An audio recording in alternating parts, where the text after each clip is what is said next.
कुछ तो भी पढ़ा लिया। आप पैसे वैसे का इसमें इम्पोर्टेंस नहीं है, आप जो पेशा कर रहे हैं, जो काम कर रहे हैं, ये बहुत बड़ा काम।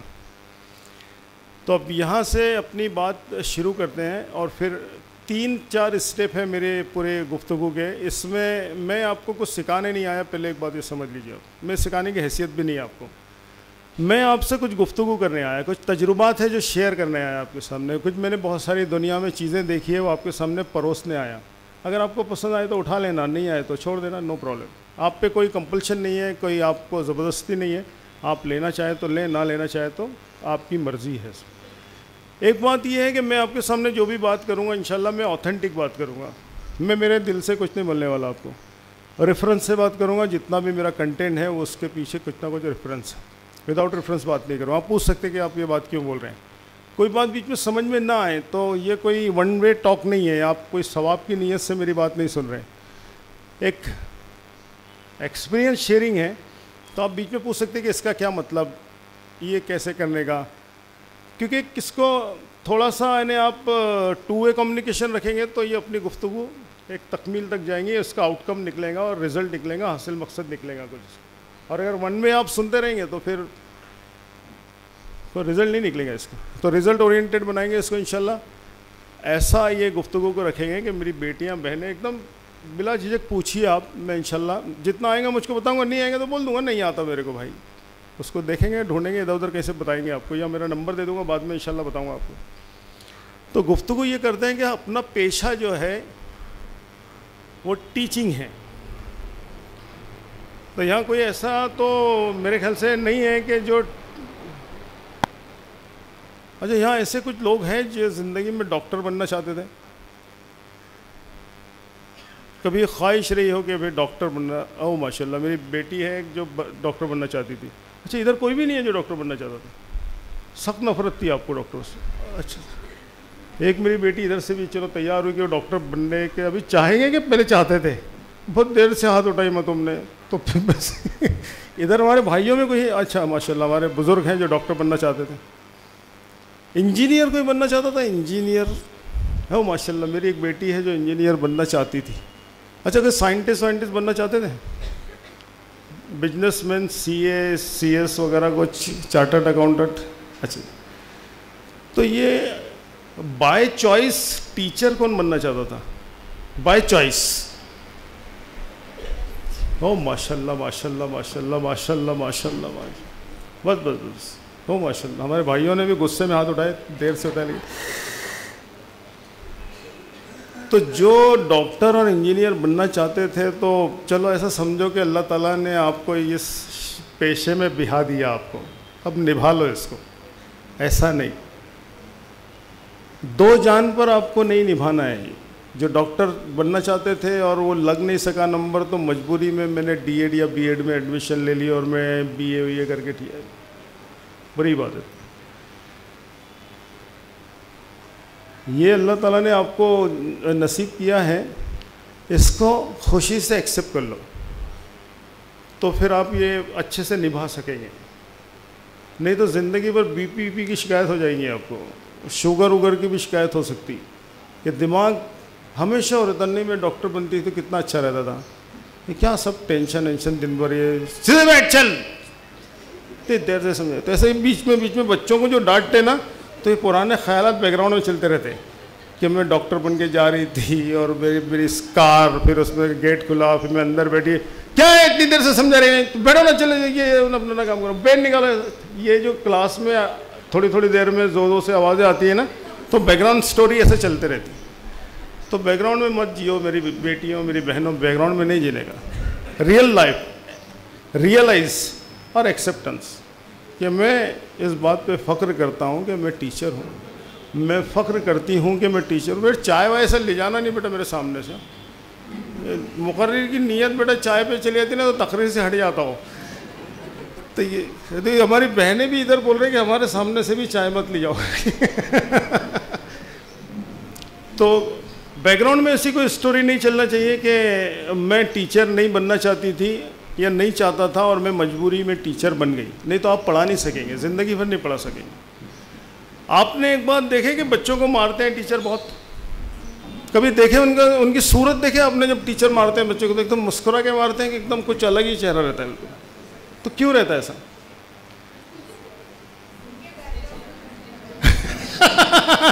हमारी बहन बोलती है कुछ बैकग्राउंड में स्टोरी चल रही होती है। अच्छा चलो स्टोरी चल रही, लेकिन क्यों मारते क्यों इसको? मैं इतनी देर से समझा रही थी और ये मैंने कि इतना देर से समझाया, मैं तो समझ में आया, तो तुम मारे उसको, तो क्यों? वाई मारते क्यों है उसको? बोल बेटा।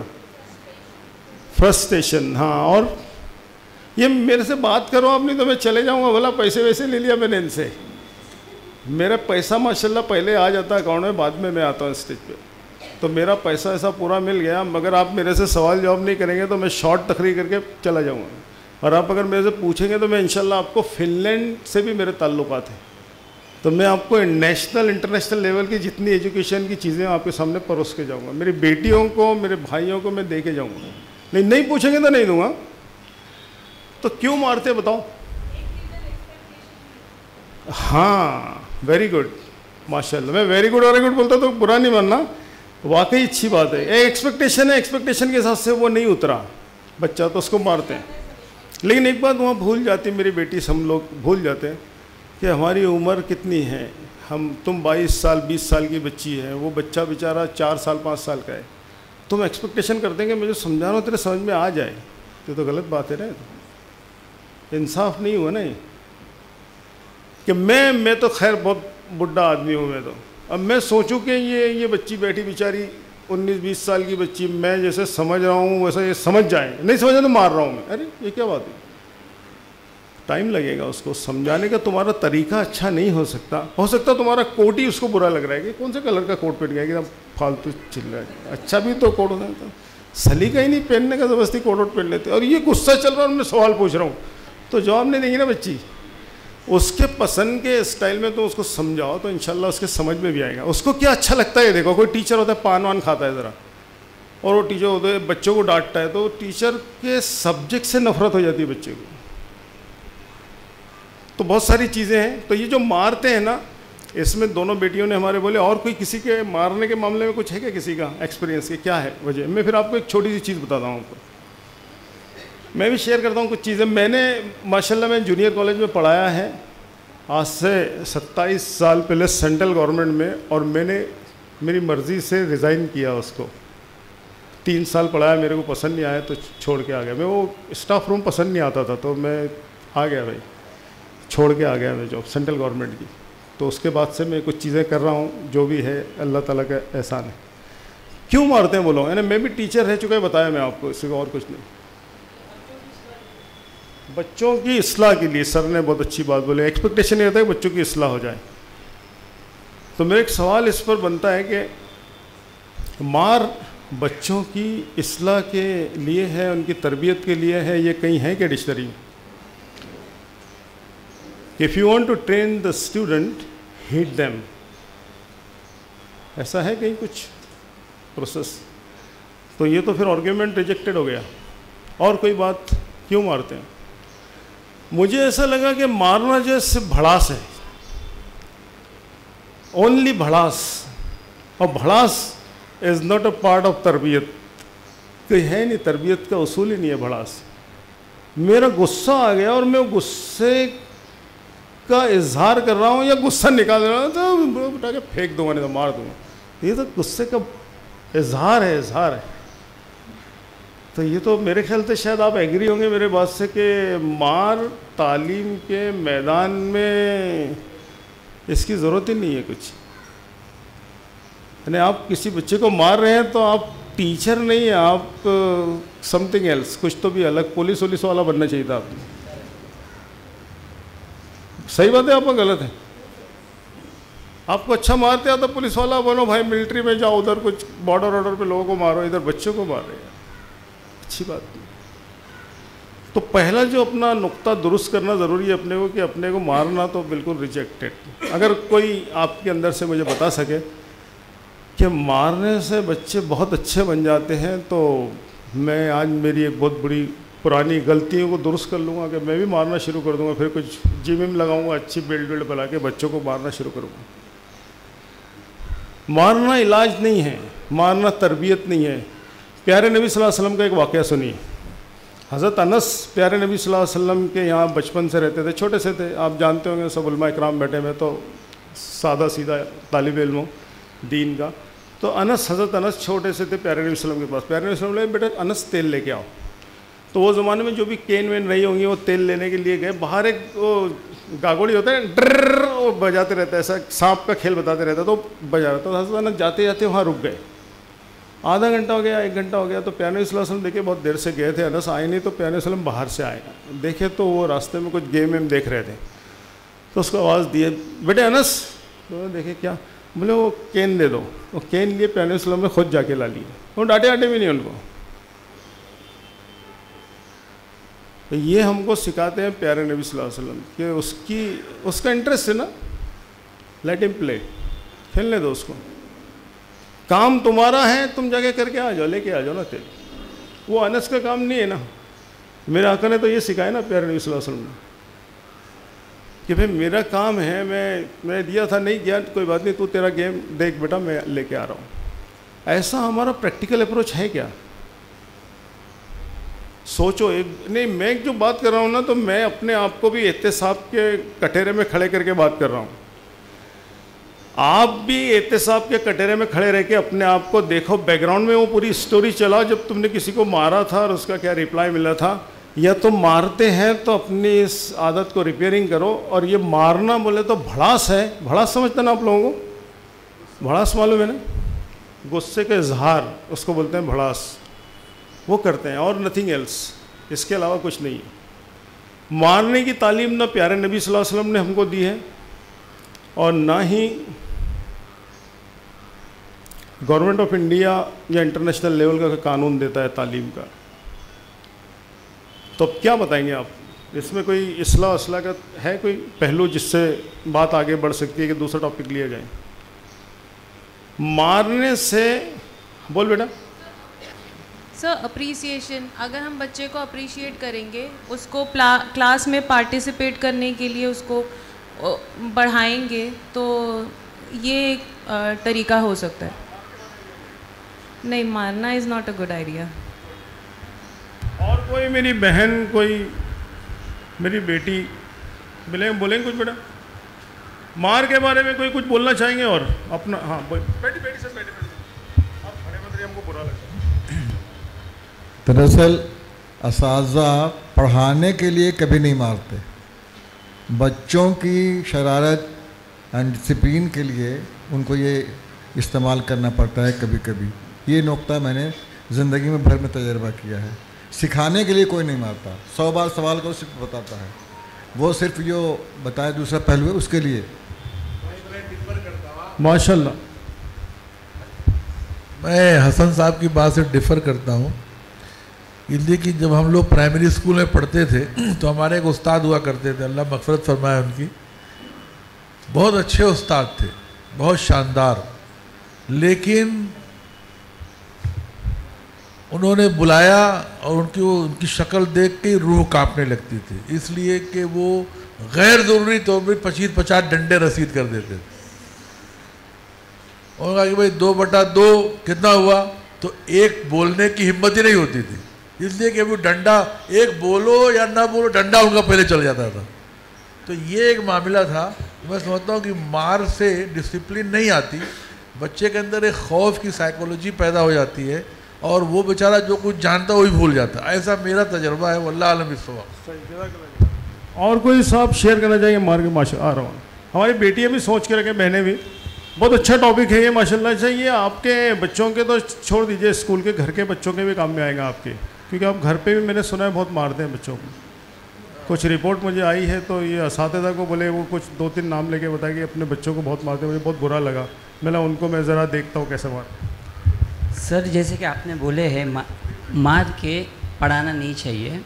मैं जब बच्चों को पढ़ाता हूँ तो सबसे पहले मैं उनको प्यार से पढ़ाता हूँ। बच्चा नहीं होमवर्क करके लाया, कोई बात नहीं, उसको चॉकलेट दिया और उसको कहा बेटा कल होमवर्क करके लेकर आना। फिर वो कल जब वो आता है तो वो वैसे ही रहता है। फिर मैं उसको बोलता हूँ देख बेटा दूसरे बच्चे लोग पढ़ रहे हैं, तू नहीं पढ़ रहा है। फिर उसको समझाता हूँ, फिर तीसरे दिन वो वैसे ही रहता है। तो उसके बाद 3 दिन 4 दिन के बाद क्या किया जाए? तो मजबूरन क्या होता है, बच्चे को थोड़ा मारना पड़ता है ताकि बच्चा थोड़ा लाइन लेवल पे आए। उसके बाद भी बच्चा नहीं आता है तो टीचर लोग थोड़ा बहुत मारते हैं ताकि बच्चा सीखे, लेकिन 3 दिन 4 दिन 5 दिन के बाद। जी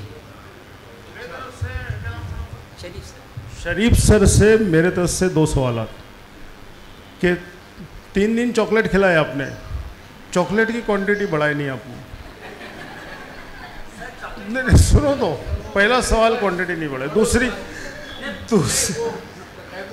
हाँ खड़े रहिए वो कैमरे में आपको, क्योंकि आपने पहले सवाल करे कैमरे में लेना ज़रूरी है आपको। सर बोले चॉकलेट की क्वांटिटी बढ़ाए नहीं, मैंने चॉकलेट की क्वांटिटी के बाद में अमूल दूध की बोतल देना शुरू किया। मैं सर से ये बोलूँगा, उसके बावजूद भी बच्चा वैसे ही रहा। आपने अमूल दूध इनको पसंद है, उसको थोड़ी पसंद है यार। आप उससे पूछे नहीं ना भाई कि तेरे को क्या पसंद है। अगर वो बोलता मेरे को अमूल दूध पसंद है तो आप दे सकते थे, लेकिन उसको अमूल दूध पसंद नहीं है, ये उसको अमूल दूध, उसको दिनशा का दूध पसंद है, वो देने वाले नहीं है। तो पहली बात। दूसरी बात एक ये है कि 3 दिन के बाद जब मारे इन्होंने तो फिर रिजल्ट मिला क्या आपको? नहीं रिजल्ट नहीं मिला जी, नहीं रिजल्ट तो नहीं मिला मुझको। नहीं मैंने मारा नहीं उसको, लेकिन मैं नहीं छोड़ा नहीं, कोशिश है, लेकिन मारना मैं बहुत कम मारता हूँ मैं बच्चे लोगों को, बहुत नहीं के भाई ना मैं मारा ही कबूल किया मैंने, नहीं सुधरा नहीं उसके बाद। तो देखिए हमारे शरीफ सर ने मारे लेकिन बच्चा नहीं सुधर सका, तो फिर ये साइकोलॉजी के हिसाब से मुझे ऐसा लगता है कि बच्चा स्टार्ट में तो ब्लैंक पेपर होता है, हम एक्चुअली में उसकी हैबिट बनाते हैं। अगर हमने उसको स्टार्ट में ये बताया कि मार के तुम सीखोगे तो वो ज़िंदगी भर ऐसे ही सीखेगा। तो अगर हम लोग एप्रिसिएशन से सिखाएंगे तो इंशाल्लाह वो ज़िंदगी भर एप्रिसिएशन से सीखेंगे। माशाल्लाह माशाल्लाह, बहुत अच्छी बात बोले आपने। बोल बेटा।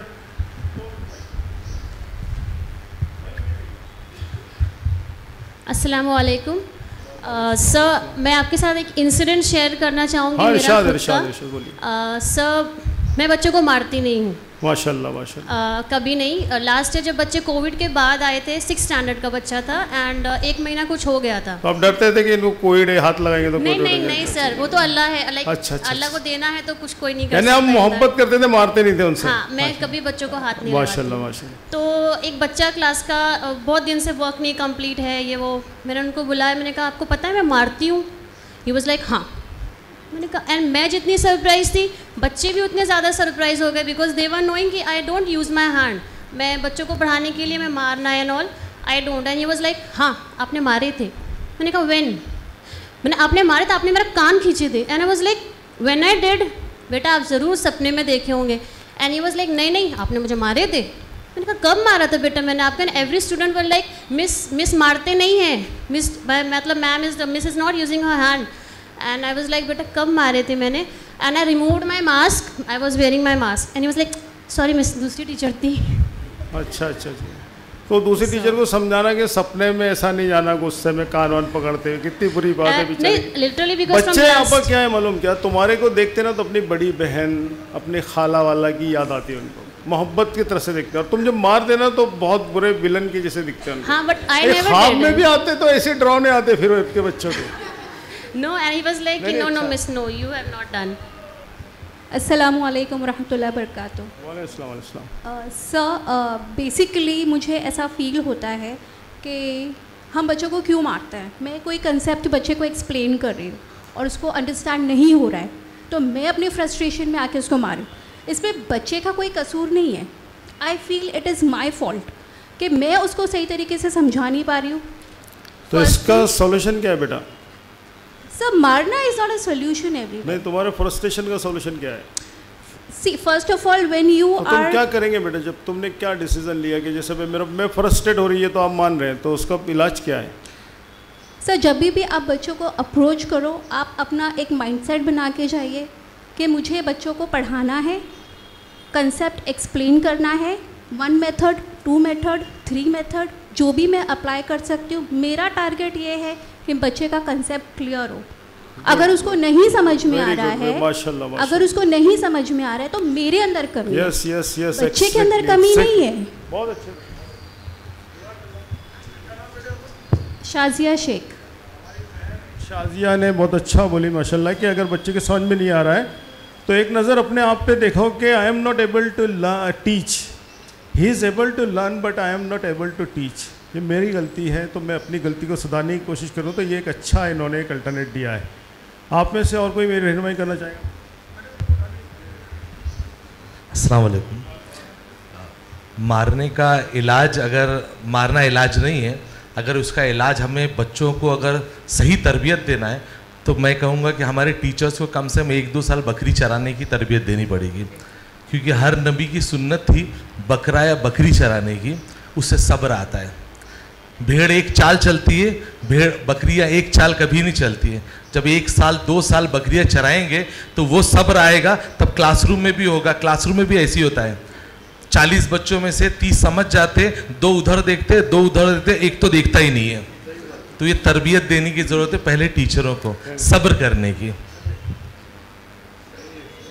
ये तो खैर दीन का मामला आ गया, प्यारे नबी सल्लल्लाहु अलैहि वसल्लम का नाम आ गया तो मैं कुछ बीच में बोल ही नहीं सकता उसमें। नबियों का मामला आ गया कि सब ने ये सब काम किया है। तो लेकिन एक बात याद है कि हम प्यारे नबी सल्लल्लाहु अलैहि वसल्लम की उम्मत है, हमको ये बोला नहीं गया कि तुमको टीचर बनना है तो पहले बकरियाँ चलाना सीखोगे। मौलम को नहीं, उसने सुनिए ना, नहीं, ये तो हम अखस कर रहे हैं ना, मे नॉट बी, हम इम्तिबाक जो कर रहे हैं वो हमारे हिसाब से कर रहे हैं ना। हमको प्यारे नबी सल्लल्लाहु अलैहि वसल्लम ने ऐसा नहीं बोले कि तुमको अगर ये करना है तो तुमको आज से जो भी टीचर बने उसको पहले बकरियां चलाना है, ऐसा कोई हुक्म हमारे पास नहीं है। नहीं, नक्शे कदम में तो प्यारे नबी सल्लल्लाहु अलैहि वसल्लम ने ज़िंदगी में पैंट ही नहीं पहने, लुंगी पहने, तो हम लुंगी नहीं पहन सकते ना, बोले नहीं ऐसा। नहीं, एक बात देखिए, प्यारे नबी सल्लल्लाहु अलैहि वसल्लम के मामले में अपन इतनी सी भी ज़ुबान हिला नहीं सकते। नहीं, एक बात सुनिए, प्यारे नबी सल्लल्लाहु अलैहि वसल्लम ने जो दीन बोल के हमको दिया, हम एग्जैक्टली उसको फॉलो करेंगे। हम अपने तरफ से प्यारे नबी सल्लल्लाहु अलैहि वसल्लम, सुन्नत की भी एक आईनी हैसियत है, कानूनी हैसियत है, बहुत सारी एक तवील गुफ्तगू है, मैं उसमें जाना नहीं चाहता। मौलिम तालीम के मामले में हम अपने तरफ से कोई दीन का फरीज़ा बोल के नया चीज़ का इंट्रोडक्शन नहीं दे सकते। प्लीज़ इसको थोड़ा सा आप समझें। मैं ये बोलना चाह रहा कि हम किसी चीज़ को मौलिम की नीड समझ के या मौलिम बनने के लिए ये चीज़ों की चीज़ ज़रूरी नहीं कि उसको जैसा ये बकरियाँ चराना सीखना है या ये हम ऐसा बोल के उसको प्यारे नबी सल्लल्लाहु अलैहि वसल्लम के हवाले से पेश नहीं कर सकते या नबियों के हवाले से पेश नहीं कर सकते, क्योंकि हमको दीन के मामले में वही चीज़ें सब करनी पड़ेंगी जो हमको बोला गया। जो चीज़ नहीं बोली गई वो हमारे लिए, हम अपने दिमाग से उसको इम्प्लीमेंट नहीं कर सकते। सर, आपने शुरुआत ही कुरान की आयत से, अल्लाह के रसूल के अस्वा हसना से करी है। तो अगर हमें बेहतरीन टीचर बनना है तो हमें बेहतरीन टीचर को फॉलो करना पड़ेगा। और मेरे नज़र में, और हत्ता कि यहाँ पे सबकी नज़र में सबसे बेहतरीन टीचर न आया था न आएगा, वह हमारे आखिरी नबी हज़रत मोहम्मद सल्लल्लाहु अलैहि वसल्लम है, क्योंकि उनका मकसद अपने दिल की बात अपने उम्मत के दिल में उतारना था। उसी तरह से एक टीचर का भी काम होता है अपने दिल के अंदर की जो बात है अपने स्टूडेंट्स के दिल में उतार देना। एक मिनट, ये बात को थोड़ा यही रोक देते, इसको ज़्यादा लंबी तवील नहीं जाते, वरना यही इसका अपना प्रोग्राम लंबा चलेगा। प्यारे नबी सल्लल्लाहु अलैहि वसल्लम से मैं बहुत मोहब्बत करता हूँ और मैं सभी करना चाहिए, इसके बगैर ईमान मुकम्मल नहीं हो सकता। इतनी सी ज़ुबान भी नहीं हिला सकते तो बहुत डर लगता है बहुत सारी बातों को बोलने। आप इससे हटकर बात करेंगे तो बोलिए, नहीं तो बहुत बोलिए, इसके ये ज़ुबान में नहीं। एक टॉपिक सुनिए, मेरी बेटियों में से, बहनों में से कि बोले गुस्से के मामले में हमारे पास और कुछ अगर दलाइल है तो, नहीं तो मैं दूसरे टॉपिक पे चले जाता हूँ, ये इसको कंक्लूड कर लेते हैं। कुछ बोलना चाह रहे थे आप? पीछे से हाथ उठा था कोई? हाँ, ये दे दो। अस्सलाम वालेकुम। जैसे कि अभी वो सर बोल रहे थे कि 40 स्टूडेंट्स में 10 स्टूडेंट्स इधर उधर देख रहे होते हैं, तो अगर 40 स्टूडेंट की क्लास में आप जाते हो और हर 40 स्टूडेंट ये समझे कि मैं ये टीचर का फेवरेट हूँ, तो वो बच्चा सब आपको सुनते हैं। और अगर वो सब बच्चों को ये यकीन हो, मैं क्लास में जाती हूँ तो मुझे पता है कि 20 बच्चे मेरी बात फटाफट से समझ जाएंगे और 20 नहीं समझ पाएंगे, तो मैं उसके लिए, अगर मैं उसको अपने एग्जाम्पल से उस दिन नहीं समझा पाती हूँ तो मैं उसको बोलती हूँ कि बेटा मैं आपको कल समझाऊंगी, ताकि मैं उसको प्रिपेयर करके आऊँ। तो बच्चों के अंदर अगर ये भरोसा हो कि हमारा डाउट मिस कल परसों जब भी दूसरे कुछ आइडिया से क्लियर कर लेगी, तो मारने पीटने की नौबत ही नहीं आती और बच्चे को आ जाता है, भले ही 8 दिन का टाइम लगे पर आता है। एक बात जो हमारी बहन ने बोली है अभी, ये क्या नाम बेटे आपका? नाहिला महफूज ने जो भी बात कही है माशाल्लाह, के क्लास में एंट्री करे तो सब बच्चों को लगना कि मैडम मुझको बहुत चाहती है, सबसे ज़्यादा मुझको चाहती है। ये बात प्यारे नबी सल्लल्लाहु अलैहि वसल्लम की कि हर सहाबी ये समझते थे कि प्यारे नबी सल्लल्लाहु अलैहि वसल्लम सबसे ज़्यादा मुझको चाहते हैं। अच्छा एक बात देखो, मुझे एक बात बताइए कि टीचर जो होता है, ये दो बातों के बाद इंशाल्लाह ये टॉपिक को लाएंगे। ये बात बहुत अच्छी बोले बेटा आपने, बहुत अच्छा लगा मुझे। आप ये देखिए, गुस्से को ज़ायल करने की चीज़ों पे अब हम अपन बात करेंगे। अभी तक बात करें अपन ने कि गुस्सा आता है, तो गुस्सा जो था हमारा वो टीचिंग प्रोसेस में नहीं है। हमारी पेडागॉजी जो अपनी है इसके अंदर टीचिंग के मामले में गुस्से का तस्वर ही नहीं है, भड़ास गुस्सा और मारने का तस्वर नहीं है। ये हमारी जो पेडागॉजी बोले तो जो टीचिंग का साइंस है उसको पेडागॉजी बोलते हैं। तो जो टीचिंग का साइंस है इसमें मार का तस्वर नहीं है। समझ में आ गया? अब रहा मामला ये कि ये बच्ची ने पहली बात ये बोली कि अभी गुस्से को ज़ायल करने की तरफ चलते हैं, और हमने गुस्से के कुछ कंक्लूड भी निकाल लिए कि हमने, हमारे सर ने, शरीफ सर ने बहुत अच्छी बात बोले कि मैंने मारा भी लेकिन उसके बाद रिज़ल्ट नहीं मिला, और ये सही बात बोले, अल्लाह अच्छा रखे उनको, एकदम ईमानदारी की बात कि मैंने मारा फिर भी रिज़ल्ट नहीं मिला। तो आप सब टीचर हैं, मैंने भी पढ़ाया है, तो हमारे पास ऐसे रिज़ल्ट है कि हमने मारने के बाद रिज़ल्ट नहीं मिलते। लेकिन एक उसका निगेटिव पॉइंट क्या होता है कि बच्चा हमारा मुखालिफ हो जाता है, हमारा दुश्मन बन जाता है। अच्छा क्यों मार खा लेता मालूम आपको? क्योंकि आपको मार नहीं सकता हो, ऐसे लगता ना ये। नहीं तो आप आपके बराबरी वाले को मार के बताओ, आप समझाओ उसको नहीं आता तो आप उसको मारो। अच्छा लेडीज़ ही आपस में मार के बता दो, चलो जेंट्स तो छोड़ दो भाई, ज़रा क्या है, नहीं मार सकते ना। तो वैसे ही जेंट्स भी नहीं मार सकते बराबरी वाले को, बेचारा कमज़ोर रहता तो उस पर डेयरिंग बता देते अपन। तो वो जब ताकतवर होता ना तो बड़ा होकर बोलता ये है ना, ये इसके वजह से मेरे को स्कूल छोड़ना पड़ा, ये इसको मारूंगा, ये सब बोलते देखा मैं टीचरों को, बच्चों को इज्जत नहीं करता। और ऐसा भी देखा कि मैंने, ये हमारे सर थे माशाल्लाह, इनकी वजह से आज मैं जो मुकाम पे हूँ, और उनके लिए इनकी जूतियाँ सीधे करते हैं, उनको अपनी जगह देते हैं उनको। एक बार मैं ट्रेन में जा रहा था ना, तो मैं नीचे जगह नहीं थी, तो दो उसके लिए वो RAC ये सब रहता ना, ये सब चीज़ें वेटिंग लिस्ट उसमें नहीं था, तो मैं नीचे सोया था। तो एक बच्चा रात में आया, उठाया, तो मैं देखा कौन, इब्राहिम? तो बोले हाँ सर। बोले आप मेरी सीट पे सो जाओ। अरे मैं नहीं बेटा, मेरी आदत है, मैं सफ़र पर करता हूँ, तो सो जा बेटा। वो बुरुज अल खलीफा का वो है, वो मैनेजर इब्राहिम मेरा स्टूडेंट, वो मेरे को सुला के रहा, उठाया, बोले नहीं सर आप वहाँ सो जाओ, मैं तो सोऊंगा ही नहीं तो रात में। तो आपकी इज्जत करने को ये लोग आपके लिए डेडिकेटेड जान देने को तैयार हैं, और नहीं तो आपकी जान पे तुले रहते कि ज़िंदगी, और वो उसकी वजह से मुझे स्कूल छोड़ना पड़ा। तो नेगेटिव मार्किंग है ये तो। और आप अगर पॉजिटिव मार्किंग बनाना चाहते तो एक थोड़ी सी बात आगे ले जाते हुए कि जो मार है इससे मुखालिफ बनता अपना, हम वो जो तरसील है, जो चीज़ है तरसील, उसको दे नहीं पाते। तो इसमें जो मार का इम्पेक्ट है ये है कि वो हमारी समझी भी नहीं रहती, और हम चाहते कि बच्चे के समझ में आ जाए, वो चीज़ पे हमको कॉन्फिडेंस नहीं रहता, हम उस पर पूरी तरह एतमाद नहीं रखते जो चीज़ समझाने जा रहे हैं, और फिर समझ में उसके नहीं आए तो उसको मारते हैं। तुम्हारे समझ में आई हुई चीज़ होना चाहिए, कुछ जो टॉपिक है उसके लिए आपने 3 बार 4 बार प्रैक्टिस करके जाना चाहिए, और वो सब चीज़ें जब आपके समझ में आ गई तो आप उसको फिर नॉन से अननोन की तरफ ले जाके समझा सकते ना, बहुत अच्छे से समझा सकते कि ये क्या है, ये क्या है, ये क्या है। उसकी 10 मिसालें दे सकते हैं, 10 एग्जाम्पल दे सकते हैं, अगर आप कॉन्फिडेंट है तो।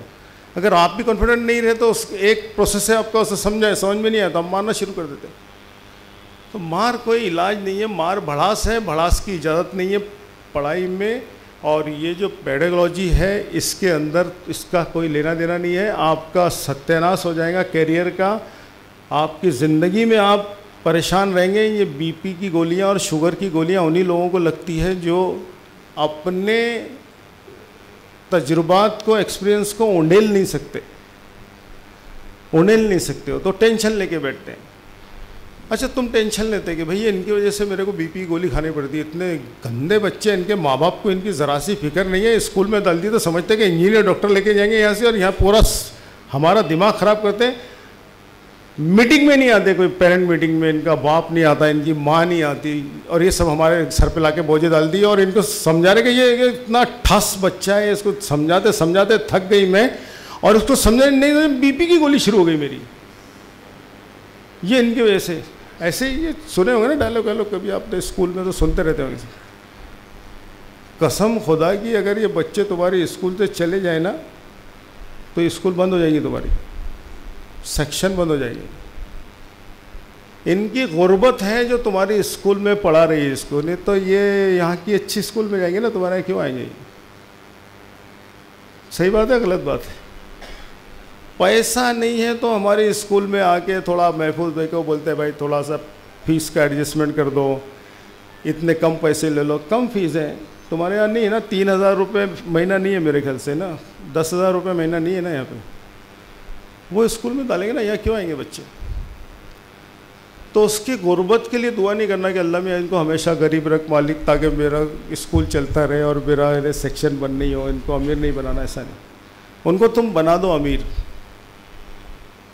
तुम्हारी स्कूल में तुम्हारे जो बच्चे पढ़ रहे हैं इनको तुम अमीर बना दो, इनको तुम IIT का इंजीनियर बना दो, एम्स का डॉक्टर बना दो, तुम आइसर का साइंटिस्ट बना दो इसको, MIT और हार्वर्ड में जाए तुम्हारे यहाँ के बच्चे। तुम्हारी ये ऐसी स्कूल जो मिडिल क्लास फैमिली की स्कूल है, तो क्लास 1 लोगों की कारें यहाँ आके रुकेंगी और तुम्हारे मैनेजमेंट में महफूज भाई बोलेंगे हमारे बच्चे को एडमिशन देना पड़ता।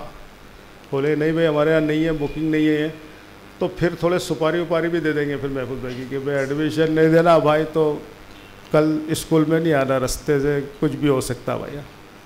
ऐसे फ़ोन आना चालू हो जाएगा। मैंने देखा हुआ है ये 100% ऐसे ही होता।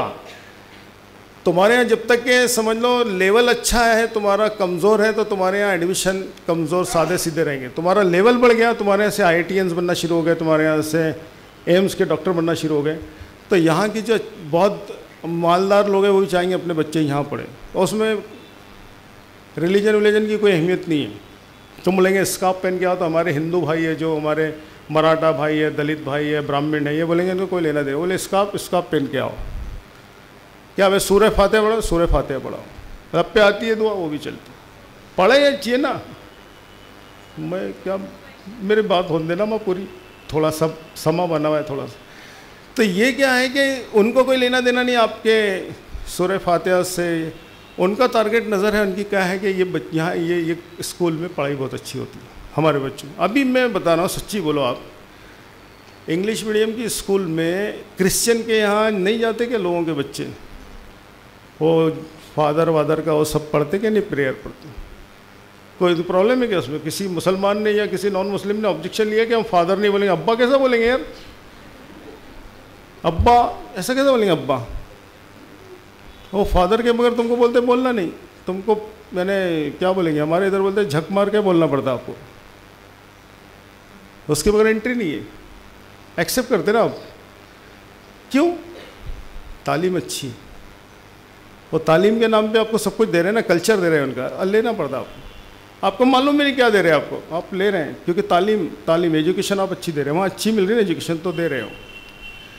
मेरे ख्याल से बहुत सारे यहाँ के ऐसे उर्दू मीडियम और ऐसे सादी सीधी स्कूलों में पढ़ाते हैं जो या अपने यहाँ के टीचर हैं, उनके बच्चे भी ये स्कूल में नहीं पढ़ते, उनके बच्चे वो सेंट एंड सेंट हारी से इधर उधर पढ़ते हैं उनके बच्चे। तो बुरी बात नहीं है, पढ़ा सकते हैं, उनका हक है। लेकिन आप देखेंगे कि अगर आप अच्छी तालीम देंगे तो आपके यहाँ रश मुसलमानों से ज़्यादा दूसरी कम्युनिटी का हो जाएगा जो एजुकेशन को प्रायोरिटी देती है। क्रिश्चियन के बच्चे यहाँ आएंगे, ब्राह्मण्स के बच्चे आएंगे, मराठा के बच्चे आएंगे, हमारे दलित भाइयों के बच्चे आएंगे, OBC के बच्चे आएंगे, और मुसलमानों को यहाँ जगह नहीं मिलेंगी एडमिशन लेने के लिए। ये कंपटीशन एंट्रेंस का लेंगे तो उसमें मुसलमान नीचे रहेंगे, समझ लीजिए। उसमें तो 50% तुमको आंकड़ा रखना पड़ेगा, 50% मुसलमानों को लेंगे करके। ये लेवल पे स्कूल आ जाती जब मेयार अच्छा हो जाता। तो मेयार ऊंचा करो, तुमको पैसे ला के देंगे लोग। मेयार अच्छा नहीं रहेगा, पैसे कोई देने वाला नहीं, और जो बचा कुचा मामला है वो भी यहाँ से चला जाएगा। तो मेरा एक बोलना ये, मेरी बहन कुछ बोलना चाह रही थी, मैं ये बात को कंक्लूड यहाँ करता हूँ कि अगर हम तालीम का लेवल बड़ा करेंगे तो हमारे यहाँ एडमिशन का प्रॉब्लम नहीं रहेगा। ये सेकंड टॉपिक आएगा अपना, गुस्से का यहाँ एंड हो गया। ये कुछ लास्ट में इनकी बात सुन लेते हैं, फिर इसके बाद सेकंड टॉपिक ले लेते हैं। सर, आपने कहा कि स्कूल का लेवल, स्कूल का मयार बढ़ाना चाहिए ताकि हमारे यहाँ से IITians और डॉक्टर्स निकलें। लेकिन मेरी 6 साल की बेटी है और मैं कुछ महीने पहले उसके एडमिशन के लिए बहुत परेशान थी। तो अच्छे स्कूल और ये सब मतलब मैंने बहुत डिस्कस किया लोगों से, तो लोगों का यही कहना था कि बेसिक नॉलेज मतलब फर्स्ट से लेके 10th तक डजंट मैटर, और आप जहाँ पे भी डालो मतलब वो नहीं फ़र्क करता है। आपकी further studies like 11th 12th और आप जो मतलब ग्रेजुएशन लेवल और व्हाटसोएवर वो मैटर करती है। तो इस बारे में आपका क्या कहना है? ये हमारी बहन ने जो बात बोली है कि ये बहुत अच्छा है माशाल्लाह। 6ठी में है बच्ची और अभी से फिक्र कर, हाँ 6 साल की है तो उसको अच्छा खिलाओ भाई, पहले वो अच्छी सेहत वेहत पकड़े बच्ची से। वो बेचारी को अभी से इतने बोझे दे देंगे ना, दुबली पतली हो जाएगी बिल्कुल। कुछ उसकी सेहत अच्छी होना आपा, उसने बहुत अच्छी रहना है। 5-6 साल में इतना टेंशन नहीं देने का। अपने यहाँ जो गवर्नमेंट ने उसूल बनाई थी कि 6 साल में तुम लाके पहली में डालो, वो अच्छा था। ये KG TG भी ये सब फालतू बातें हैं, इतना ज़्यादा इसका इम्पैक्ट नहीं रहता, उल्टा बोझे बढ़ जाते बच्चों पे और उनका डेवलपमेंट रुक जाता। उनको अच्छा खिलाने का, नल्ली नियारी वगैरह जो चीज़ें रहती हैं, अच्छी चीज़ें उनको खिलाने की ताकि वो सेहत वेहत बने। और जहाँ तक कि पढ़ाई का मामला है तो इंटरनेशनल लेवल पे भी और अपने नेशनल लेवल पे जो अच्छी स्कूलें हैं वो 5वीं तक सिर्फ लैंग्वेज पे, अखलाकियात पे ध्यान देते हैं, दूसरी चीज़ पे ध्यान नहीं देते। सिर्फ मेरी बहन की बात का जवाब दे रहा हूँ, वरना ये पूरा एक टॉपिक है कंप्लीट। इंटरनेशनल लेवल पे बेटा क्या है कि कोई भी 5वीं जमात तक, यानी जापान में, इवन फिनलैंड में 5वीं जमात तक सिर्फ ज़ुबान और अखलाकियात सिखाते बोले तो कोई एग्ज़ाम नहीं, कोई असेसमेंट नहीं, कोई उनको होमवर्क नहीं, ज़ुबान और अखलाक 5वीं तक, इसके अलावा कुछ नहीं सिखाना है आपको। अपने यहाँ इस्लामियात सिखाओ उनको। अच्छा, आपने सच्ची बोलना, आपने कभी बचपन में कोई आपने देखे कि 6, 7, 8 साल का कोई बच्चा आलिम है? गुस्से में क्यों देख रहे हैं आप? बोलो ना हाँ या ना, बोलो ना। नहीं देखे? आपने देखे किसी ने 6 साल का बच्चा आलिम है, उससे कोई मसला पूछ लो भाई, इसको मालूम है, रहता 6। लेकिन आपने हुफ़ाज़ बहुत देखे होंगे, 7 साल का बच्चा हाफिज़ हो गया। तो याद करना हो सकता है लेकिन अंडरस्टैंडिंग नहीं हो सकती। ये हमारे इस्लाम में सिखाता है हमारे को। तो उसको तुम अभी अखलाकियात, आदाब, इस्लामियात और ज़ुबान सिखाइए 5 साल तक, और उसके एक बार ये सब चीज़ें पुख्ता हो गई, उसको अदब एहतराम सिखाइए, बड़ों का, असातिज़ा का, ये सब चीज़ें से खाली हो गए ना अपने। तो हमारी माएँ जो है, हमारी बेटियाँ जो माएँ बन गई माशाल्लाह, वो अपने बच्चों को, और पेरेंट मीट में भी ये बोलो कि बच्चों को जब छोटे रहते हैं ना, उनको अखलाकियात, आदाब और ये बड़ों की इज़्ज़त, असातिज़ा की इज़्ज़त, पेरेंट्स की इज़्ज़त, पड़ोसी की इज़्ज़त, एहतराम, ये सब चीज़ें सिखाएं उनको। हमारे यहाँ ये तालीम दी जाती है इस्लाम में कि पड़ोसी भूखा रहे तो हम पेट भर के खाना खाएं तो हम मुसलमान ही नहीं हैं। पड़ोसी का ये मतलब ये नहीं कि वो दलित है, कि मुस्लिम है, कि ब्राह्मण है, कि ईसाई है, क्रिश्चियन है, कोई पड़ोसी कोई भी हो, वो भूखा सो रहा तो आप मुसलमान है ही नहीं अगर पेट भर के खाना खा रहे तो इसका मतलब उसका इम्पैक्ट ला सकते हैं आप कहीं भी, कि तुम्हारे बच्चे IITian इंजीनियर बन रहे भाई, और तुम्हारा पड़ोसी बेचारा मजदूर बना रहा अपने बच्चों को, वो पढ़ ही नहीं पा रहे, तो उनको मालूम नहीं होता, तो गलत बात है ना। तो पैरामीटर में नहीं बैठ रहे हम। उनको सिखाओ कि ये कॉलेज में एडमिशन लो, ये टीचर की ट्यूशन लगाओ, ये इसका ये सॉफ्टवेयर है, ये एप्लीकेशन है, ये बताओ। अपने खान एकेडमी के बारे में मैं बताऊँगा कुछ, मुझे याद दिला देना, भूल जाऊँगा तो लास्ट लेक्चर होने से पहले। तो ये सब बताओ उनको, याद दिला देना। किसी बहन ने मेरे से, किसी भाई ने, खान एकेडमी के बारे में कुछ चीज़ें बताऊँगा आपको, फ्री में, बहुत अच्छी चीज़ है। तो ये सब चीज़ें उसूल बताने पड़ेंगे आपको, और आप अगर नहीं देंगे तो इसका मतलब कि आप पूरी के पूरे मुसलमान नहीं हैं। आप जो एक्सपेक्टेशन है इस्लाम का मकसद क्या है? तुम मुसलमान है तो तुम्हारे से फैज़ पहुँचना, तुम्हारे पड़ोसी को फैज़ पहुँचना, तुम्हारे ख़ानदान वालों को फैज़ पहुँचना। तुम मुसलमान हैं तो फैज़ पहुँचना सिर्फ तुम्हारी ज़ात को नहीं, तुम्हारी औलाद को नहीं, कि तुम तुम्हारी बच्चे के लिए जितनी फ़िक्रमंद है उतनी तुम्हारे पड़ोस में, तुम्हारे ख़ानदान में, तुम्हारी सहेलियों में जो तुम्हारी बच्चियाँ उनके सबके बारे में तुम्हारी फिक्र है। तुम मुसलमान हो, until and unless you are not Muslim. Simple बात। मुसलमान कुंतुम खैरा उम्मतिन का मतलब ये है कि तुम दुनिया के लिए खैर है, और खरजत लिन्नास, इंसानों के लिए निकाली गई। तो ये जो चीज़ है कि हमसे फैज़ पहुँचे, ये हमारा हर टीचर होना चाहिए। और उससे फैज़ नहीं पहुँच रहा तो बेसिकली मुसलमान ही नहीं है, वो नाम वाम है उसका शकील, मुसलमान नहीं है। तुम्हारा मुसलमान होना उस वक्त है जब तुमसे फैज़ पहुँचे, फ़ायदा पहुँचे। जब तुमसे फ़ायदा पहुँचेगा तो तुम इस्लाम के पैरामीटर में मुस्लिम कहलाने के काबिल हो। ठीक है बेटा, अभी उस पर ज़्यादा टेंशन मत दो बेटे, उसके डाइट वाइट का ख्याल रखो और अखलाकियात का और लैंग्वेज का।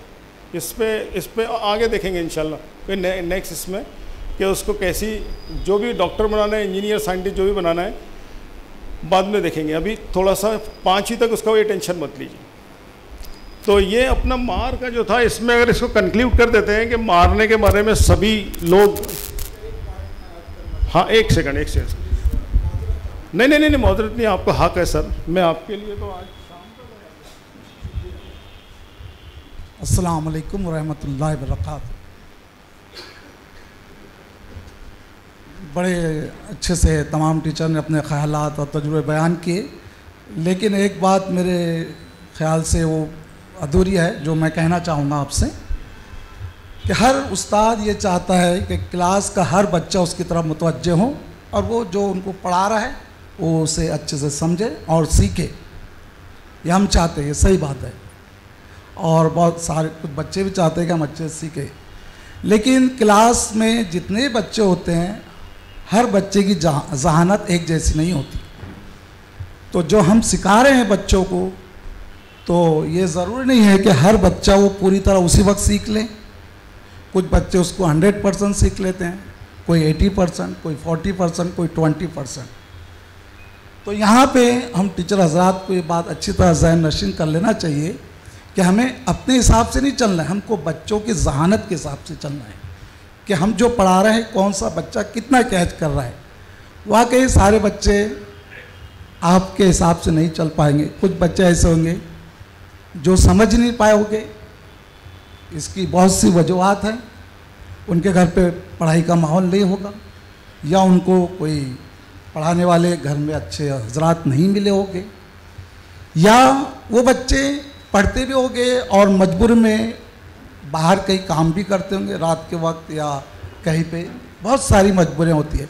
तो ऐसे बच्चे जो क्लास में नहीं पढ़ते हैं और कभी हम उनको सज़ा दे देते हैं, तो मेरे ख्याल से उनको सज़ा नहीं देना चाहिए, बल्कि वो बच्चे को बाद में बुलाकर अलग से मिलकर उससे जानना चाहिए कि उसकी क्या मजबूरी है कि वो क्लास में नहीं पढ़ता है। माशाल्लाह, ये जो एक मिनट, ये खास पॉइंट है। वहीं रुकिए, वहीं खड़े रहिए आप। ये जो बात सर ने बोले ना कि कुछ बच्चे ऐसे होते हैं, अलग अलग क्वालिटी के, अलग अलग सलाहियतों के, अलग अलग जहानत के मालिक होते हैं, हर बच्चा एक जैसी बातों को नहीं समझ सकता। इसमें कोई टैग लगाना चाहेगा, कोई बात बोलेगा इसमें किसी को, और ये बात को आगे बढ़ाते हैं, ये सिर्फ एक बात को। और ये सर ने ये भी बात बोले कि एक ही दिन में सब कुछ आप उसको आज ही पूरा का पूरा दे देंगे, पॉसिबल नहीं है। आज नहीं समझ में आया तो कल। ये भी बहुत इंपॉर्टेंट बात सर ने बोले कि बच्चे कौन से बैकग्राउंड से आ रहा है, बेचारा खाना खाया है कि नहीं, गरीब है कि नहीं, ऐसा ऐसा। ये तो ये सब चीज़ों पे कंसंट्रेट करना पड़ेगा उसको, कि आपको ध्यान रखना पड़ेगा, उसकी फैमिली से अटैचमेंट रखना पड़ेगा। ये भी बात, इसमें कोई टैग लगाएंगे सर की बातों को। हाँ गुड, बोलो बेटे। अस्सलाम वालेकुम। तो ये मेरा पर्सनल एक्सपीरियंस रहा है कि जो बच्चे क्लास में अटेंशन नहीं देते और पीछे बैठना चाहते हैं और यहाँ लाइट देख रहे हैं, फ़ैन देख रहे हैं, वर्क कंप्लीट नहीं होता है, उनका मोस्टली जो पेरेंटल बैकग्राउंड होता है घर का, वो थोड़ा डिस्टर्ब्ड होता है। हाँ। और पार्क और उस चीज़ की तो मुझे इजाज़त नहीं है। ये बात से एग्री है कि आप लोग के उनका पेरेंटल बैकग्राउंड थोड़ा सा, हाँ सही, आप में से एग्री है कि नहीं है? यानी वो बहुत एकदम सुकून वाले घर से नहीं आ रहे, ऐसा लग रहा है ना। रात में माँ बाप कुछ टीवी देख रहे थे, बहुत ज़्यादा खाना वाना नहीं खिलाया, सुबह बच्चा ऐसा कुछ तो भी डिस्टर्बेंस है। सही। हाँ, और सर मेरे पास इतना टाइम तो नहीं है कि मैं गार्डन में या पार्क में बुला के टाइम दे सकूं, बिकॉज मेरे भी बहुत छोटे छोटे बच्चे हैं। सही। तो मैं उनको ऐसे क्लास में बाहर बुला करके या रिसेस के टाइम अपने पास बुला करके, 2 बच्चों को पीछे भेज दिया और उसको अपने पास बुला करके, अगर आप थोड़ी सी भी बात करने की कोशिश करते हो, वो पूरा प्रॉब्लम एक दिन में सुन नहीं सकते हैं, लेकिन जैसे ही हम इनिशियली स्टार्ट करते हैं ना तो बच्चा हमसे क्लोज आता है और उसको ऐसा रियलाइज होता है कि हाँ मेरी मिस प्रॉब्लम सुन रही है ना, तो वो मैं मिस की भी बात सुनूंगी, ऐसा हो जाता है। तो वो मैंने बहुत सारे बच्चों को टाइम टेबल मेकिंग सिखाया है और उनके पर्सनल प्रॉब्लम से उनको ये सब चीज़ें थोड़ी बहुत ऊपर ऊपर से समझाते हैं, तो बच्चा हमारा सब्जेक्ट भी सुनने लगता है। फिर सर की बात को कंक्लूड करने के लिए मैंने बोला था कि कुछ लोग टैग कर रहे थे, माशाल्लाह बहुत सारे लोग सर की बात से एग्री है, बहुत अच्छी बात है सर। आगे जी शुक्रिया। दूसरी बात है, जितना ताल्लुकात हमारे बच्चों से अच्छे रहेंगे बच्चे हमारे करीब आएंगे, और ताल्लुकात हमारे बिगड़ेंगे तो हमारे से वो दोस्ती नहीं करेंगे बल्कि दूर भागेंगे और हमारे से नफ़रत पैदा करेंगे उनके दिल में। तो इस बातों को ध्यान रखना चाहिए एक उस्ताद ने अच्छी तरह। दूसरी बात, जब हम क्लास में जा रहे तो बच्चे हमसे खुश होना चाहिए, तो उसके लिए कुछ हमको पहले से तैयारी करके जाना चाहिए, कुछ एक्टिविटी करना चाहिए। जैसे मैं मैथ्स पढ़ाता हूँ तो मैं क्लास में पहले जाता हूँ तो कुछ भी एक छोड़ देता हूँ पूरी, कि चलो आज मैं तुमको ये बताने वाला हूँ, ये करने वाला हूँ, तो बच्चे अट्रैक्ट हो जाते हैं अपने तरफ कि सर क्या बता रहे हैं, क्या बोल रहे हैं। कुछ भी एक आध पहली सुना दो, जैसे मैं बोल देता पहली सुना दे, जब मैं बोलूँगा कि आपको एक पहली सुना तो आप पूरी तरह मेरी तरफ मुतवज्जे हो जाएंगे। मैं बोलूँगा मैं गोरी मेरे बच्चे काले, बच्चे पूरी तरह मेरी तरफ मुतवज्जे हो जाएंगे, सर ऐसा क्या बोल रहे हैं। एक पहली है सर कि मैं गोरी मेरे बच्चे काले, मुझे छोड़ मेरे बच्चे खाले, तो सारे बच्चे उस तरफ दिमाग लगा देंगे और आपकी तरफ पूरी तरह अट्रैक्ट हो जाएंगे। अभी जो भी आप उसको पढ़ाना चाहते हैं उन बच्चों को वो अच्छी तरह समझेंगे। ये पहली का मतलब भी बता दो भाई, ये गोरे काले, मैं भी डर गया भाई क्या बोल रहे हैं। तो सर आप मुझसे मांगेंगे कि खिला दीजिए मुझे, ये हरी इलायची है। हाँ इलायची ऊपर से हरी, हाँ मैं गोरी मेरे बच्चे काले, यानी बीज अंदर जो होते हैं वो काले काले होते हैं, और इलायची हम तोड़ के छिलका फेंक देते हैं और दाने खा लेते हैं, तो मुझे छोड़ मेरे बच्चे खा ले। शुक्रिया। अच्छा लगा माशाल्लाह। एक मिनट, हाँ शरीफ भाई एक मिनट। जैसे नज़ीर सर ने बोले और मिस ने बोले, नहीं पहली नहीं, ये काले गोले नहीं करना है, गोरे नहीं करना है। मैं एक बात बोलता हूँ, प्रैक्टिकल अलग है, थ्योरी अलग है। अभी एक बच्चा था 5वीं का, हम लोग का एक फर्स्ट सेमेस्टर का एग्ज़ाम हो रहा था, उसने कुछ नहीं लिखा पेपर में, सिर्फ सवाल उतारा और एकदम आखिरी में था। और मेरी एक आदत है, मैं बच्चे लोग को थोड़ा टाइम दे देता हूँ, समझो 12 बजे पेपर ख़त्म होना है तो 12:10 तक लिख बैठा, तो 12:10 तक मैंने समझो उसको टाइम दिया और रोने लग गया। वो रोने के बाद ज़ोर ज़ोर से रो रहा था। बोला क्या हुआ बेटा? बोला सर मैं बंगाली हूँ, मेरे को उर्दू पढ़ने लिखने कुछ भी नहीं आता, ना हिंदी मराठी आता है। मैं बोला कोई बात नहीं बेटा, तू एग्ज़ाम दे दे, अपन एग्ज़ाम के बाद में मिलते हैं। वो बच्चे से मैं मिला एग्ज़ाम के बाद में, वो बच्चे के पास में बुक नहीं थी, यूनिफॉर्म नहीं था, तो मैंने जब्बार सर को बोला सर अपने को ऐसा करना है, तो जब्बार सर ने बोले ठीक है। हम लोग ने, जब्बार सर ने पूरी बुक का अरेंज करे, हम लोग ने हाँ यूनिफॉर्म का अरेंज करे। उसके बाद में मैंने बच्चे को बोला बेटा तू स्कूल छूटने के बाद में 12:40 से 1 बजे तक मैं स्कूल में रहता हूँ, तू मेरे पास आ, मैं तू पढ़। और तू घर पे जाके क्या करता है? बोले सर 2 बजे पानी आता, मैं पानी भरता हूँ। बोला कोई बात नहीं, सिर्फ मेरे को तू 20 मिनट दे, मैं तेरे को सिखा दूंगा, ये मेरी गारंटी। दूसरे दिन बच्चे को बोला आया नहीं बेटा? बोले नहीं सर मैं चला गया। फिर उसको मैंने वापस बुलाया, चल मैं तेरे को पढ़ाता हूँ 12:40 से 1 बजे तक तू पढ़, फिर तू स्कूल के टाइम पे चले जा। वो बच्चा आता ही नहीं है। तो एक थ्योरी और प्रैक्टिकल बहुत अलग होता है, मेरा मानना ये है। अच्छा। अब उस बच्चे के लिए मैं क्या करूँ? मैं इंशाल्लाह कुछ बताऊँ। एक आप वो बच्चे के लिए मैं क्या करूँ मेरी समझ में नहीं आता है। बहुत इम्पोर्टेंट डिस्कशन चल रहा है माशाल्लाह, और ये 2 वे डिस्कशन है, मुझे बहुत अच्छा लग रहा है। मैं तकरीर करने नहीं आया यहाँ पे, बहुत अच्छी बात है। देखिए शरीफ भाई, वो बच्चा आपके पास नहीं आ रहा इसलिए नहीं आ रहा कि उसको उर्दू की इम्पोर्टेंस नहीं मालूम, उसको नहीं मालूम कि उर्दू पढ़ने से कितने पैसे मिलते या इंग्लिश पढ़ने से कितने पैसे मिलते, उसको नहीं मालूम कि उर्दू पढ़ने से उसको साइंस भी समझ में आ जाएगा, उसको मैथ भी समझ में आ जाएगा, लैंग्वेज आएंगी तो सब कुछ आ जाएगा, लैंग्वेज नहीं आएगी तो कुछ नहीं आएगा। उसको नहीं मालूम कि लैंग्वेज आने के बाद ही इंजीनियर बनता आदमी, इंजीनियर बनता तो इतने बड़ा इंजीनियर बन जाता, साइंटिस्ट बनता तो इतना बड़ा आदमी बनता, डॉक्टर बनता तो इतना बड़ा। ये सब लैंग्वेज पे डिपेंड है, उर्दू हो या इंग्लिश हो, दोनों का इम्पेक्ट उतना ही है। जब उसको आप बताएंगे तू अगर उर्दू सीख लेगा तो तू बेटा IIT का इंजीनियर बनेगा, और उसको तुम अगर थोड़ा सा YouTube पे सर्च करके आस्था अग्रवाल को निकाल के बता दे, अभी सर ने बताया आपको, कि अशोक अग्रवाल जी की जो बेटी है वो 2 साल पहले जिससे मुलाकात हुई थी वो फाइनल ईयर में थी, आपके पवई में, IIT पवई में बच्ची थी आस्था अग्रवाल। तो कोविड से 1 साल पहले की बात बता रहा हूँ मैं आपको, तकरीबन मैंने अभी आज से तो ज़्यादा टाइम हो गया। तो वो बच्ची फाइनल ईयर में थी, 20 साल की बच्ची, 20 साल की बच्ची, उसको फाइनल ईयर में FB करके कंपनी है अमेरिका की, उसने उसको अपॉइंटमेंट दे दी, 50,000 रुपीज़ पे दी उसको,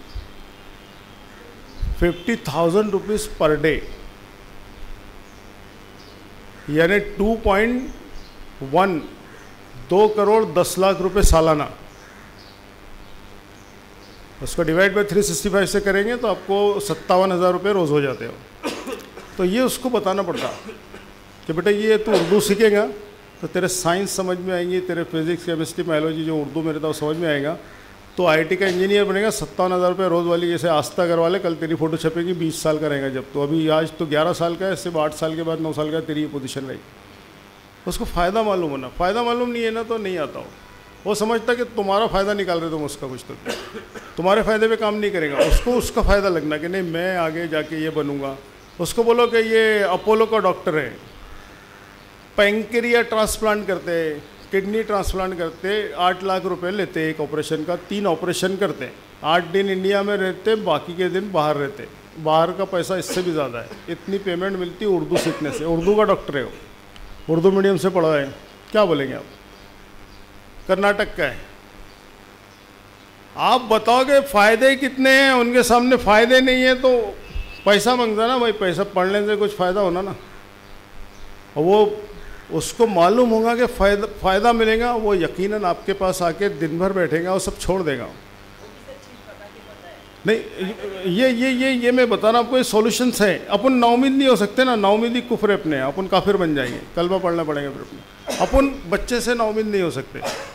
ये हमारी बहन ने जो बात बताई ना कि हम अपने तरफ देखें कि हमारा समझाने का स्टाइल या हमारा कुछ तो भी गलत हो रहा है, टीचिंग जो स्टाइल है हमारी कुछ तो भी गलत हो रही है, उसके ऊपर कॉन्सेंट्रेट करें। तो ये यहाँ जो एक बात हो रही उससे रिलेटेड एक बात मैं पूछना चाहता हूँ उससे कि टीचर जो होता है इसने कैसा होना चाहिए आपके हिसाब से?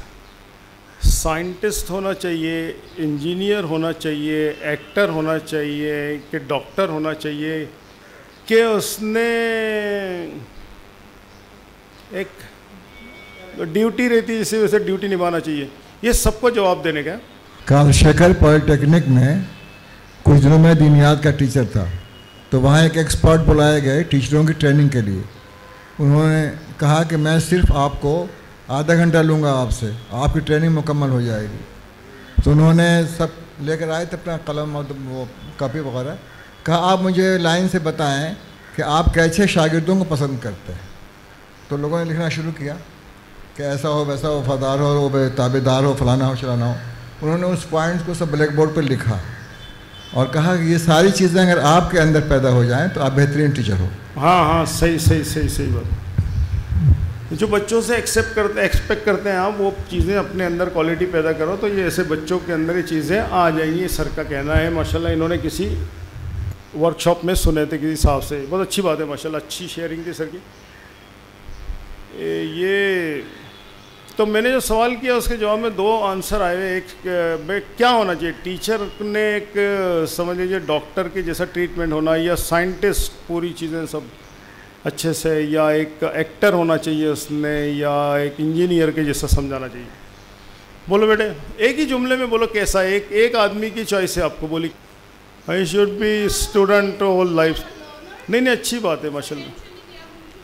Yes, learner. हमारी बहन बोलती लर्नर, तुम क्या बोलते बेटा?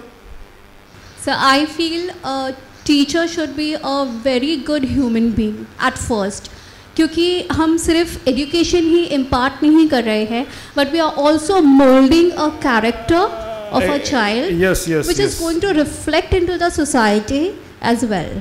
हाँ, एक चीज़ तो ये बच्ची ने बताई कि वो उसने एक इंसान होना चाहिए, अच्छा ह्यूमन। और बोल बेटा क्या है वो? दोस्त होना चाहिए ना, फ्रेंड। गुड, बोल बेटे। मेरे ख्याल से टीचर को फ़र्द शनास होना चाहिए। जो उसको फ़र्ज़ दिया गया है और जो मैं माशाल्लाह, पेमेंट ले रही हूँ तो उसका मुझे हक अदा करना चाहिए। अगर वो ये सोच ले कि मैं जो पेमेंट ले रही हूँ या मेरा जो फ़र्ज़ है अगर मैं पूरा करूँ तो उसमें वो सारी चीज़ें कवर हो जाएंगी जो मुझे बच्चे के लिए करना है और मैं पूरी मेहनत करूँगी अपने फ़र्ज़ को। मैं हलाल खाऊँ करके माशाल्लाह, हलाल खाऊँ मैं। तो मेरी पेमेंट आज हलाल हो गई, ये बच्चे समझ में आ गए सकते हैं। और अगर मैं समझा नहीं पा रही हूँ तो there is something wrong with my payment, ऐसा उसके जहन में आया, तो ये वलायत है आज की। वो वली है, वो टीचर नहीं है वो। इससे बड़ी बात क्या होगी कि वो अपने खाने को हराम समझ रहा कि अगर वो समझा नहीं पा रहा, I am not able to teach, I am not teacher and he is not understanding my teaching, तो आई एम नॉट टीचर। तो मेरा खाना हराम है, ये तो वलायत है भाई, बड़ी बात है, अच्छी बात बोले आप बहुत अच्छी बात है माशाल्लाह। तो ये और कुछ बोलना चाहेंगे आप? बोल बेटा, आप बोलिए। अब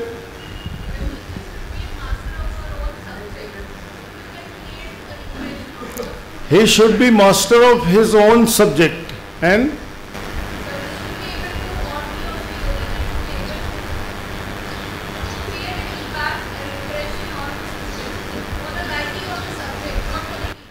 यस माशाल्लाह माशाल्लाह। हमारी बहन का कहना है कि टीचर ने अपने टॉपिक, अपने सब्जेक्ट में मास्टर होना चाहिए। He should be master in his own subject. बहुत अच्छी बात है। और कोई हमारी बेटी बहन भाई कुछ बोलना चाहेंगे इसमें? सर मुझे ये लगता है कि टीचर मास्टर तो होगी, लेकिन वो खुद ये फील करे कि वो हमेशा एक शागिर्द की हैसियत से ज़िंदगी गुजारे, तभी उसकी तालीम और मौलिम बनने में इम्प्रूवमेंट आएगा। अगर उसने अपने आप को मास्टर समझ लिया तो वह आगे तालीम हासिल करना। ये आपका नाम क्या है? हमारी जो हशीमा आपा है, हमारी बहन, इसने ये कहा है पहले कि टीचर ने मास्टर होना चाहिए। और हमारी इधर शबनम आपा बैठी है, वो ये बोलती है कि सुनो सुनो सुनो सुनो, उसने मास्टर समझना नहीं चाहिए। तो दोनों की बातें सही है, मास्टर होना भी, लेकिन ये समझ लिए कि I am the perfect in my subject और मेरे को अब ज़रूरत नहीं है सीखने की। तो ये बात उनकी भी सही है, इनकी भी सही है। ठीक है अम्मा, तो आपकी भी बात सही है माशाल्लाह, उनकी भी बात सही है। बहुत अच्छी बातें आ रही सामने, मुझे भी सीखने मिल रहा है बहुत सारी बातें। एक बात देखिए, मैंने आपको जो बोला था, तो टीचर ने, एक हमारे भाई ने एक जुमला बोला था, टीचर ने सब कुछ रहना चाहिए। उसने डॉक्टर भी रहना चाहिए, उसने इंजीनियर भी रहना चाहिए, उसने साइंटिस्ट भी रहना चाहिए, उसने एक्टर भी रहना चाहिए।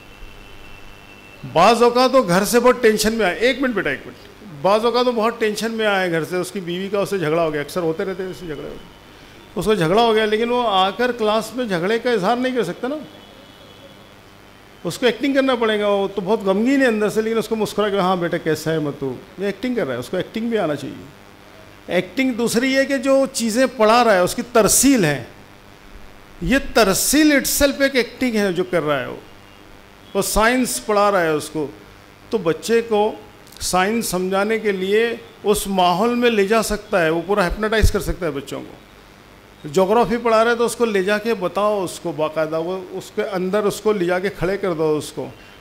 अगर उसको आप पढ़ा रहे हैं कि सतह मुर्तफ़ा, या उसको पढ़ा रहे हैं आप पेनिनसुला पढ़ा रहे हैं कि ये इंडिया का जो नक्शा है पेनिनसुला की तरह है, तो उसको बताओ कि 3 तरफ समंदर होते हैं, एक तरफ ज़मीन होती है, तो कैसे तो वहाँ ले जाके खड़े कर दो उसको। आपके पास अगर मास्टर बोर्ड है या आपके यहाँ जो भी चीज़ें अवेलेबल है, उन चीज़ों का जो भी चीज़ें स्कूल में अवेलेबल है, या आपके पास मोबाइल है, ज़रा सा उससे बता सकते हैं आप बच्चों को। जो आपके पास मौजूद वसाइल है उसका इस्तेमाल करके उनको बहुत अच्छे से समझाने की कोशिश करें, और आप उसको ये एहसास दिला दें कि इसको ऐसे ही समझा जाता है।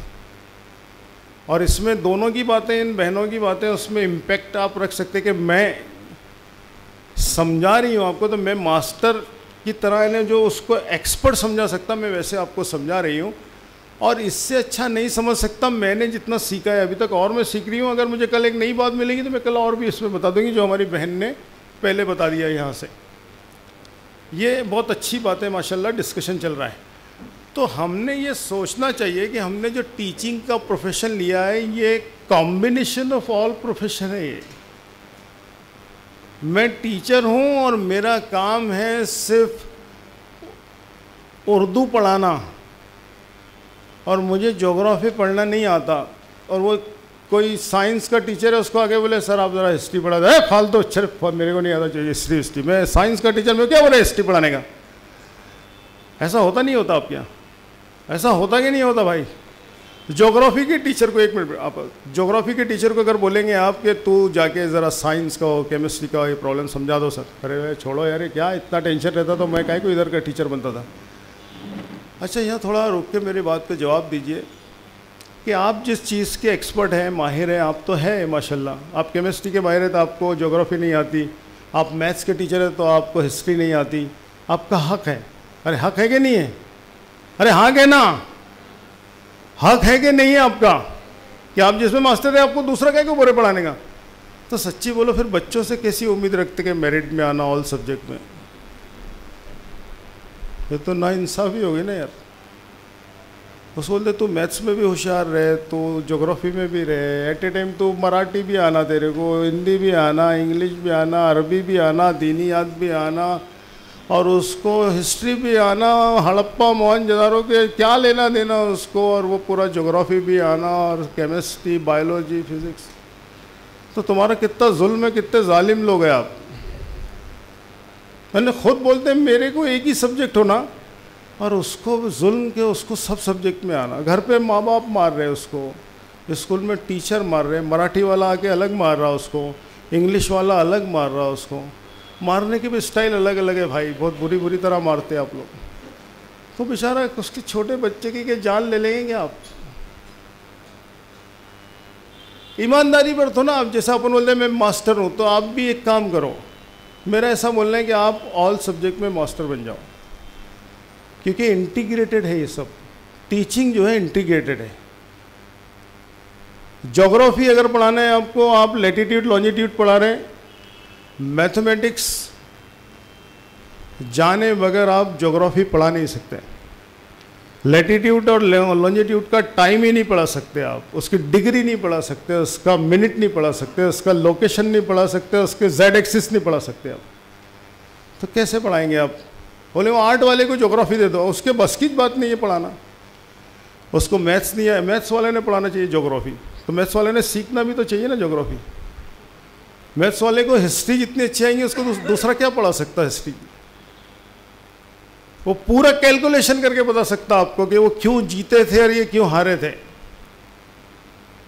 स्ट्रेटेजी समझा सकता मैथ्स वाला आपको। मैथ्स जो है ना ये रीढ़ की हड्डी है एजुकेशन की। मैथ्स आया तो सब कुछ आ सकता है आपको, फिजिक्स आ जाएगा बहुत अच्छे से, केमिस्ट्री आएगा। ये बायोलॉजी जो है मैथमेटिक्स से अल्लाह ताला का है। कभी देखे आपने नीम का पत्ता कितना बड़ा रहता? हाथ से बताओ, नीम का पत्ता देखें, नीम का पत्ता, हाँ ये इतना बड़ा, इतना इतना रहता ना। कभी देखे नीम का पत्ता इतना बड़ा कि एक ट्रक के ऊपर ऐसा झाड़ एक पत्ता रख दो और वो ट्रक पूरा झक गया और चले जाए, इतना बड़ा देखे नीम का पत्ता कभी? ये कैलकुलेटेड है अल्लाह ताला का कि उसको ग़िज़ा मिलती नीम के पत्ते को, लेकिन वो इतना जाके रुक जाता, कैलकुलेटेड है, उससे ज़्यादा नहीं बढ़ सकता हो। अरे सही बात है गलत बात है?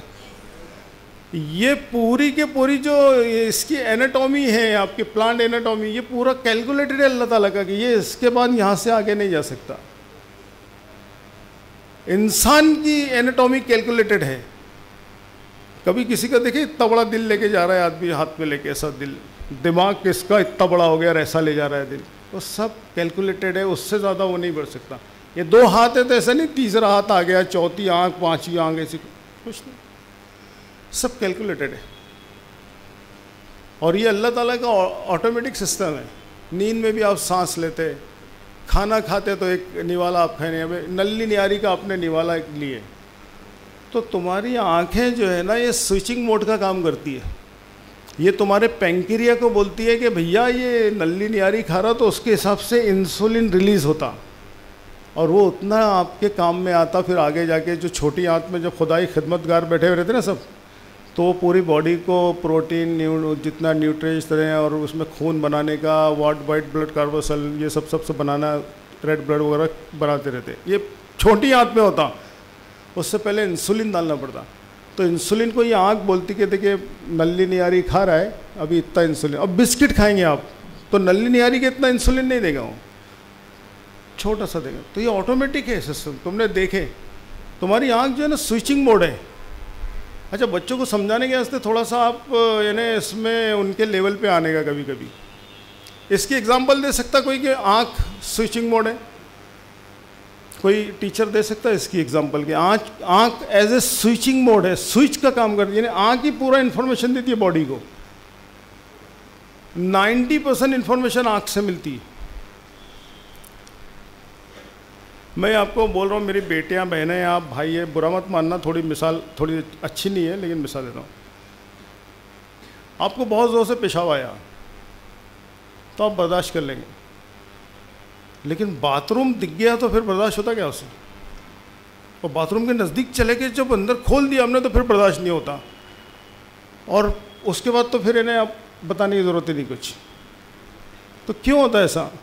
अब 1 घंटे से बर्दाश्त कर रहे थे लेकिन बाथरूम देखते से बर्दाश्त नहीं होता, तो यानी आँख ने देख ली कि सब सिचुएशन आ गई, अब बर्दाश्त पॉसिबल नहीं है। बिरयानी की आपको दावत है सबको, अब ये बिरयानी ऊपर बन रही है, आपको कोई भूख नहीं लगी, भूख लगी है बर्दाश्त करेंगे, लेकिन जैसे सामने आ गई बिरयानी और फिर प्लेट उड़लने से थोड़ी देर रुकिए, वो गेस्ट आ रहा है, छोड़ बोले काय का गेस्ट वेस्ट, फिर बर्दाश्त नहीं होता। आँख ने देख ली और इधर दे दी तो बॉडी के पूरे फंक्शन शुरू हो जाते हैं, वो इंसुलिन रिलीज हो जाता, वो आपके एपेटाइजर जितने रहते हैं सब काम करना शुरू कर देते हो।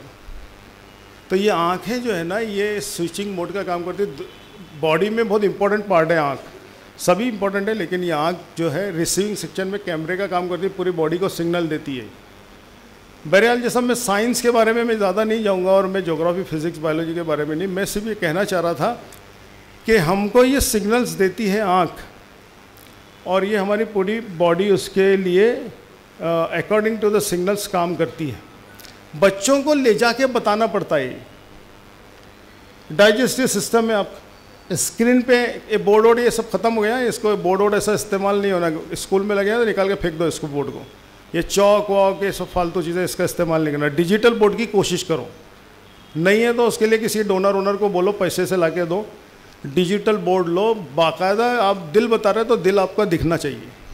ये तो म्यूजियम में रखे जा रहे बोर्ड वोर्ड, अभी तो सब म्यूजियम में chalk, once upon a time there was a teacher he use this chalk and this duster, बच्चे तो ओ दिस टाइप ऑफ डस्टर। अभी पूरे जगह सब डिजिटल बोर्ड आ गए। आप इनको अभी हज़रत आदम अलैहिस्सलाम के ज़माने में मत ले जाओ, अपन प्यारे नबी सल्लम की उम्मत है, अपने डिजिटल बोर्ड इस्तेमाल करने का लेटेस्ट ग्लोबल लेवल पे जो चल रहा है। तो आप दुनिया बता रहे तो दुनिया 1 सेकंड में ऊपर आ जाती है इसकी, उसके लैटिट्यूड लॉन्गिट्यूड बता रहे हैं तो आप गूगल अर्थ को निकालो, उसके ऊपर बताइए गूगल अर्थ, ये देखिए आ गया इसके ऊपर। अभी मैं आपको बहुत सारी चीज़ें दिखाना चाहता था, अगर स्क्रीन रहता तो मैं बहुत सारी चीज़ें और भी दिखा सकता था आपको लाइव, लेकिन हो सकता अगर मैनेजमेंट कुछ प्रोविज़न दे यहाँ पे लाके स्क्रीन वगैरह के, तो मैं आपको अभी जितनी बातें बता रहा हूँ इससे मैं 10 टाइम्स आगे की चीज़ें आपको दिखा सकता था। अभी लेटेस्ट जो मैं अभी बेंगलोर जाके आया और बहुत सारे इंटरनेशनल लेवल के जितने 30 कंट्री आई थी इनके एजुकेशन सिस्टम को देख के आया, उसका प्रेजेंटेशन भी दे सकता था, लेकिन वो उस पर ही पॉसिबल है, मैं ऐसा नहीं बता सकता आपको, अननेसरी बात हो जाएगी वरना कुछ। अब देखिए इसमें हमको ये है कि हम ये टॉपिक से निकल गए कि हमको गुस्सा नहीं करना है, इसके अल्टरनेट में हमको मोहब्बत पैदा करनी है। हमारी बहनों ने बताई, हमारे भाइयों ने बताया कि हमको मोहब्बत, अटैचमेंट होना। तीसरा उसमें एक टैग लगा लीजिए आप कि उनके घर के मसाइल से आपने वाबस्ता होना, आपको मालूम होना कि इनके घर में क्या प्रॉब्लम चल रहे हैं, क्या खुशियाँ हैं, उनकी खुशियाँ में आपने शेयर होना चाहिए, कुछ ना कुछ गिफ्ट वगैरह देना चाहिए, तो इंशाल्लाह आपको भी उनके यहाँ से कुछ ना कुछ गिफ्ट वगैरह थोड़े बहुत हल्के फुल्के आते रहेंगे। कम से कम उनके यहाँ की दावतें तो आते रहेंगी, कुछ फंक्शन रहा तो सर को दावत दे दो, मैडम को दावत दे दो, मैडम को बोलना है कि बेबी फैमिली आ जा रहा है, ये सब चीज़ें पॉसिबल है। और ये अटैचमेंट रहेगा, जैसे हमारी बहन ने बताई कि अटैचमेंट रहेगा तो जैसे तुमने कुछ दिया है उनको तो वो भी फिर तुम्हारी बात लेंगे और तुम्हारा होमवर्क बराबर टाइम टू टाइम आएगा, तुम्हारी बात बगैर चॉकलेट के भी सुनेंगे वो। अगर तुम उसके ज़ाती प्रॉब्लम्स में अपना अटैचमेंट रखेंगे तो वो तुम्हारी बातों को लेंगे, वो आपकी बात को रिस्पेक्ट देंगे और सुनेंगे, नहीं सर ये मेरे फ़ायदे की बात करता है सर, वो सर को बुरा नहीं बोलना अपने सामने, है ना। अब एक क्वेश्चन पे आते हैं हम कि क्लास के एक होते हैं बहुत अच्छे बच्चे और एक होता है बहुत ख़राब बच्चे। एक थोड़े मिडिल क्लास यानी जो अच्छे भी नहीं रहते बुरे भी नहीं रहते, जैसा बोले वैसा सुनो, यहाँ बैठ तो यहीं बैठे रहता। एक बच्चे बोले यहाँ बैठ तो कभी नहीं बैठेगा, एक बच्चा थोड़ा ठीक ठाक कभी सुनता कभी नहीं सुनता,